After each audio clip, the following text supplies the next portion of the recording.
Lo que iba a ser un viaje de ida y vuelta a Bruselas están siendo días de mucho trabajo. Se ha convertido en una estancia más larga de lo esperado para los socialistas. Muy pocos conocen el estado de las negociaciones y la inquietud se extiende dentro del partido. Algunas voces reconocen que ahora sería muy difícil dar un paso atrás, es decir, repetir las elecciones. Las prisas no son buenas consejeras, de lo que se trata es de ir consiguiendo esos acuerdos y hacer posible esa investidura, y en esa línea llevamos trabajando desde el primer día. Ese debate de investidura se resiste. En el PSOE ya admiten que esta semana es improbable. ¿Qué sensaciones tienes de no contar estas negociaciones? Y en Junts guardan silencio. Ninguna de las partes desvela nada. Piden paciencia ante un momento que consideran clave, aunque siguen siendo optimistas. Vamos a tener gobierno y que vamos a gobernar 4 años más. Así animaba Sánchez a los suyos en su primera aparición pública esta semana en un vídeo difundido por Ferraz. Cuando todavía seguían los disturbios en Madrid, a las 11 de la noche, Feijóo reacciona en un mensaje. Dice que las protestas han de ser respetuosas y ejemplares, pero responsabiliza a Sánchez. Es su secretaria general, Cuca Gamarra, la que pasada la medianoche expresa su rotunda condena, dice, también en las redes sociales. Pero la primera que lo hace ante las cámaras es Isabel Díaz Ayuso. Condenar estos actos vandálicos. Espero, de hecho, que sean detenidos y juzgados cada uno de ellos. Porque Gamarra, a preguntas de los periodistas por la mañana, no ha sido tan rotunda. Canalizar el gran desánimo social tiene que ser siempre de una manera pacífica y democrática. El gobierno les exige más contundencia. Y que cuando se condene no se haga con la boca pequeña para quedar bien con los ultras. Después, en las jornadas contra la amnistía organizadas por el PP en el Congreso, Feijóo ha rechazado todas las violencias. No como el PSOE dice, al que acusa de querer amnistiar a los que fueron violentos en Cataluña. La violencia no tiene cabida en democracia y debe de rechazarse siempre. Ni una sola lección de quienes están trabajando para que los actos violentos queden impunes. Y sigue señalando a Pedro Sánchez. Es el principal responsable de lo que está ocurriendo en España. Sobre el apoyo de Vox a las protestas, creen los populares que los de Abascal se equivocan de estrategia. Que algunos se empeñan en sostener a Sánchez. Son muchos los que acuden a esas manifestaciones que lo que hacen es echarle un cable. Vox ya les ha contestado. Que quien le echa un cable a Sánchez es el que lleva ofreciéndole pactar durante toda la campaña y después de la campaña. Y hoy el presidente del gobierno en funciones ha asegurado que las protestas le producen indignación. La violencia que se utiliza, tanto verbal, el objetivo en definitiva de intimidar, ¿no?, a una organización política. Lo ha dicho ante los trabajadores de la sede del PSOE en Ferraz, a los que ha trasladado su apoyo. Iván Iyarramendi vivía con su mujer Dafna a 2 kilómetros de la Franja de Gaza. No se sabía nada de ellos desde hace 1 mes y 1 día, cuando los milicianos de Hamás entraron al kibutz Kisufin, asesinaron a muchos y se llevaron a otros. 10 días después, Israel lo incluyó en la lista de los rehenes en manos del grupo islamista y el gobierno español pidió su liberación. El ministro de Asuntos Exteriores recibió una delegación de 5 familias de personas retenidas en Gaza, entre ellos el hermano de Iyarramendi. Iván tenía 46 años y había nacido en Zarauz, Guipúzcoa, y Exteriores no da detalles sobre cuándo habría fallecido. La Embajada de Israel en Madrid ha publicado unas palabras de condolencia para las familias de Iyarramendi y su esposa, que dicen han sido identificados. Es el segundo español asesinado en los ataques de Hamás. Maya Villalobo, de 19 años, estaba haciendo el servicio militar en Israel. El ejército israelí distribuye esta imagen de gazatíes desplazándose a pie hacia el sur, acorralados por las bombas y la falta de agua y comida. Según la ONU, un 70% de la población de la franja ya no vive en sus casas. Los campamentos del sur se llenan cada vez más. Allí la comida apenas alcanza a media ración diaria. Cada 3 o 4 días recibimos un paquete de galletas y una lata de carne. Lo raciono como puedo entre mis hijos, dice esta madre. Hayat confiesa al reportero de Radio Televisión Española en la franja que todas las noches sueña con arroz con pollo, un plato muy habitual cuando estaban en casa. En realidad no están muy lejos del que era su hogar. La franja solo tiene 45 kilómetros de norte a sur. Pero ¿qué pasará si los soldados israelíes la ocupan completamente? El jefe de la diplomacia estadounidense ha dicho: No forcible displacement of Palestinians que su país no aprobaría un desplazamiento forzoso de palestinos fuera de Gaza. Ha hecho esta declaración en la cumbre del G7, donde los representantes de las mayores economías occidentales han pedido a Israel pausas humanitarias. En ningún momento un alto el fuego. En el norte, el lugar más concurrido son los hospitales. No cesa la llegada de heridos y de muertos. Los que llegan con vida tendrán que salir adelante sin equipos ni medicinas suficientes. Los que llegan muertos tendrán un breve funeral y, con suerte, alguien con un rotulador les sacará del anonimato de la mortaja blanca.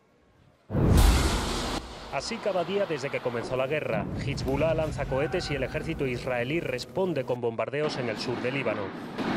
Uno de los últimos proyectiles de la milicia libanesa impactó en Kiryat Shmona, matando a un israelí. Así ha quedado esta zona llena de comercios. En el momento del ataque estaba concurrida por un grupo de soldados. Es un milagro que no hubiera más muertos, nos dice Sergei, que nos enseña los daños mientras explica que es el único de su familia que se ha quedado en la ciudad, ahora prácticamente vacía. Sus 22.000 habitantes se han ido a lugares más seguros. Aquí están acostumbrados a los ataques. La frontera, delimitada por estas montañas, está a tan solo 3 kilómetros, pero esta vez muchos creen, como Shalal, que hay una diferencia. Es época que Hezbollah es más poderoso.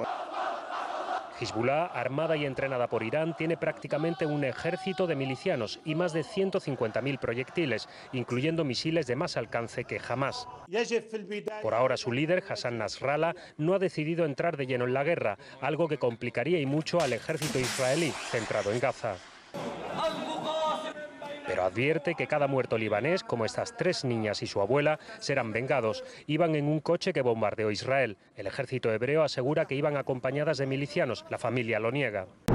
Y así cada día, un centenar de muertos desde hace un mes en esta frontera siempre caliente. Son los últimos civiles que quedan en Avdiivka.